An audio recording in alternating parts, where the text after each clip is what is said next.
Hey y'all, I'm Daniel and this is Deacon Outdoors.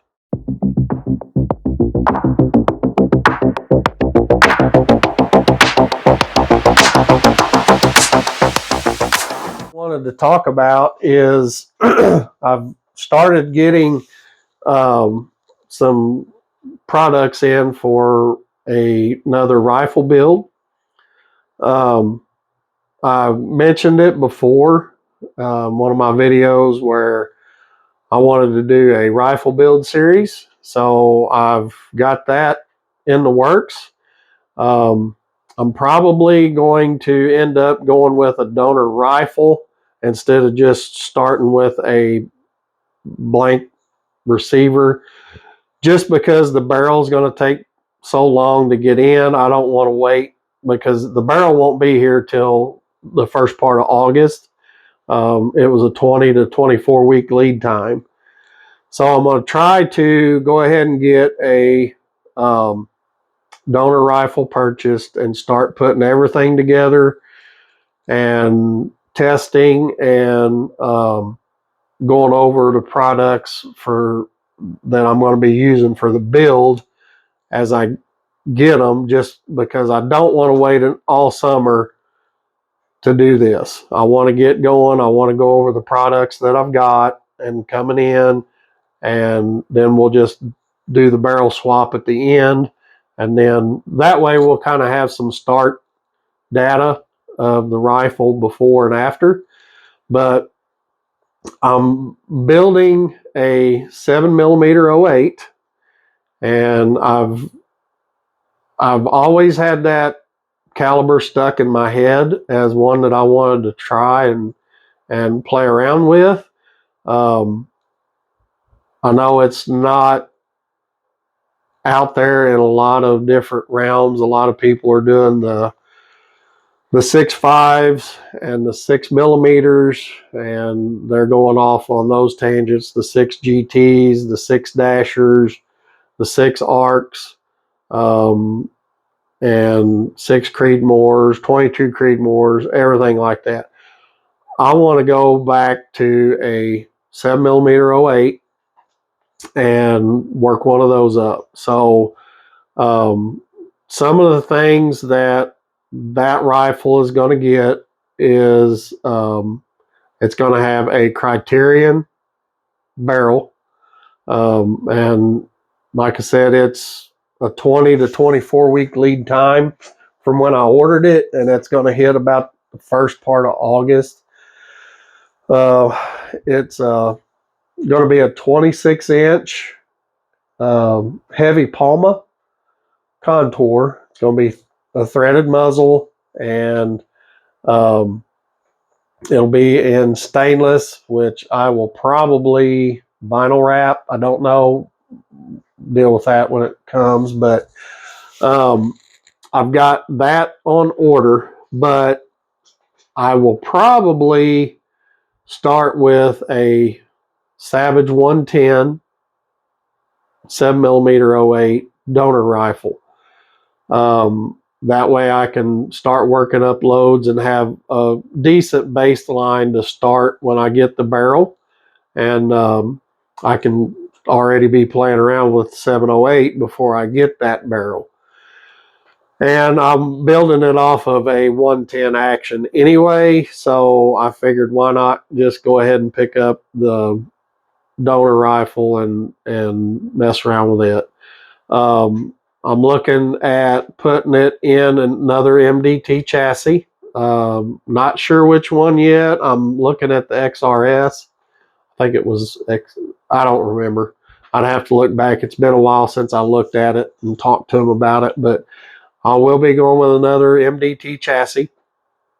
The Athlon Argos that I got, um, it's sitting on my 6.5 right now. That scope is going to go on this build. Um, I have a trigger group from Rifle Basics that'll go on it. And these are all things that I plan on with this series. It's going to be a start to finish, and it's going to be over several months because I want to take the gun to the range, right out of the box, get a start point, come back, put the trigger on it, go back to the range, see how much difference that made, so on and so forth. So that's my plan for the series up until I get the barrel put on it. And at that time, I will have a JCB Solutions 7mm ELR muzzle brake.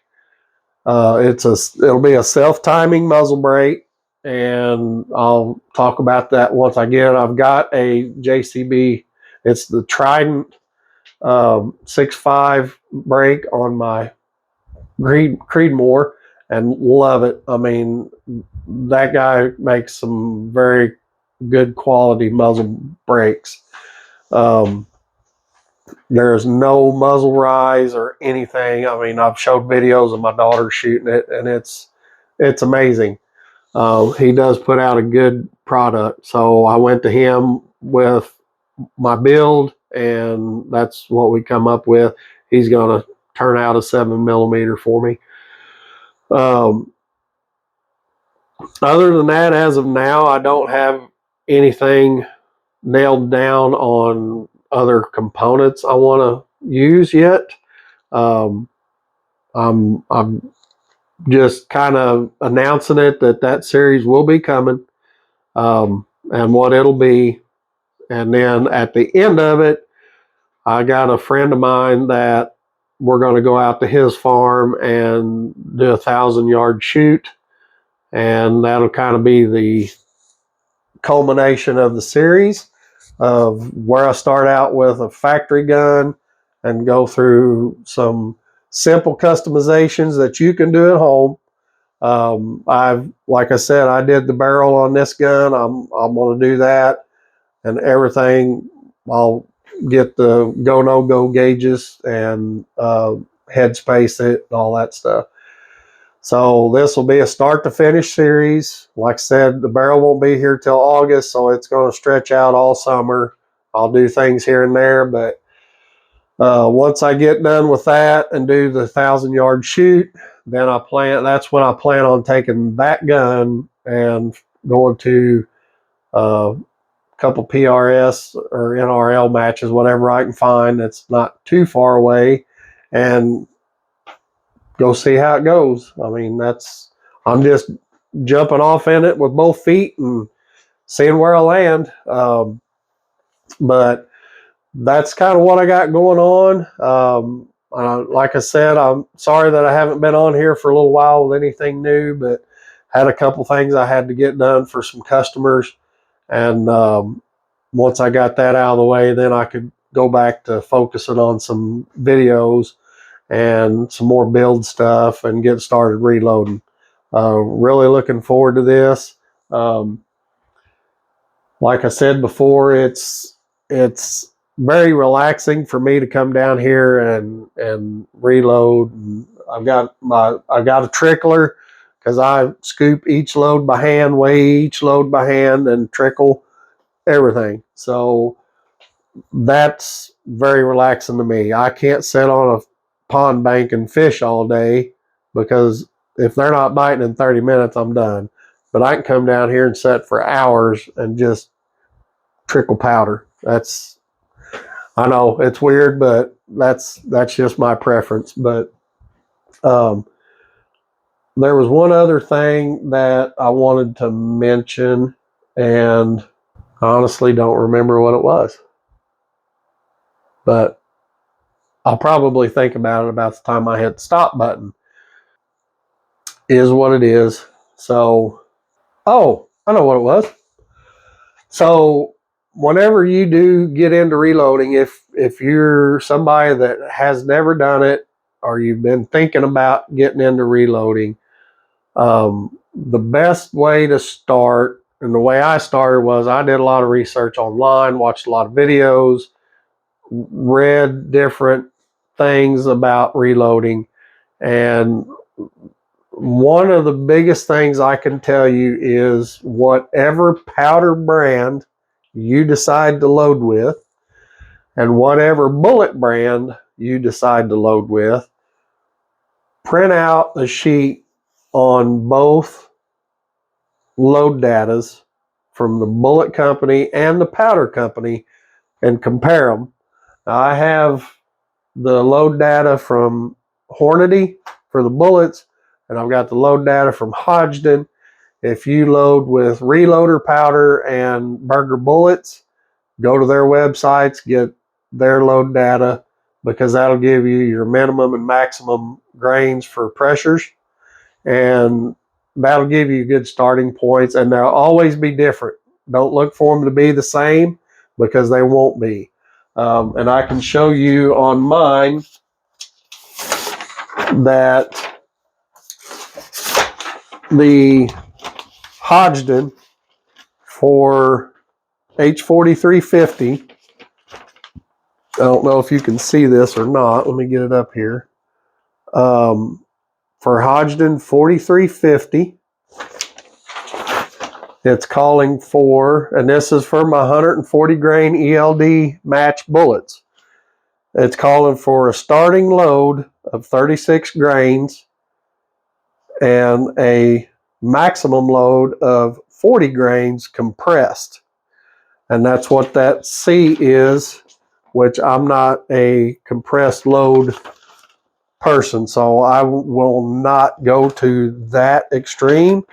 But now if you look at the Hornady data for the same 140 grain bullet, the 4350, the starting point is 35.6 grains, and the highest grain is 41.5. So there is your difference in your two manufacturers' load datas. So that's a relatively big difference, especially on the Hodgdon with 40 grains being compressed and 41.5. They're not showing it as compressed on the Hornady data. But based off of this, I will probably start out with the 36 grains and work up from there in half grain intervals. But that's the one thing I will tell you to do all the time, whether you change bullet weights, whatever, change powders, always print out both load data from each manufacturer to compare them, and then kind of go from that for your baseline. Like I said, I'll start at 36, go up in half grain intervals. I probably won't go completely to 40, since that's where they're showing that to be a compressed load. If it is compressed, I'll know whenever I start loading and working my way up. And then once I find that sweet spot, then I'll work around in 1/10 of a grains after that. But anyway, that's kind of all I had for today. Like I said, I apologize for not being on here for a few weeks. Just had a lot going on, and I wanted to get set up to where I could be in here and not behind my bar. This is a little more fitting, a little more comfortable for me, being around all my stuff in here and where I'm going to be working on stuff. So that's it for now, and I'll see you on the next one.